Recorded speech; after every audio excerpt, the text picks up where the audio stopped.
ಗುರುಪೌರ್ಣಿಮಾ ಹಿನ್ನೆಲೆ ರಾಯರ ದರ್ಶನಕ್ಕೆ ಬಂದ ಭಕ್ತಾದಿಗಳು. ಹೌದು, ಶ್ರೀ ರಾಘವೇಂದ್ರ ಸ್ವಾಮಿ ಮಠದಲ್ಲಿ ಬೆಳಗ್ಗೆಯಿಂದ ರಾಯರ ದರ್ಶನಕ್ಕೆ ಸರತಿ ಸಾಲಿನಲ್ಲಿ ನಿಂತ ಭಕ್ತಾದಿಗಳು.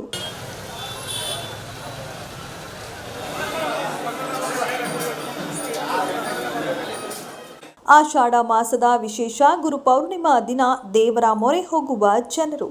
ಇಂದು ಗುರು ರಾಘವೇಂದ್ರ ಸ್ವಾಮಿಯ ದರ್ಶನ ಪಡೆದು ಪುನೀತರಾಗುತ್ತಿರುವ ಜನರು.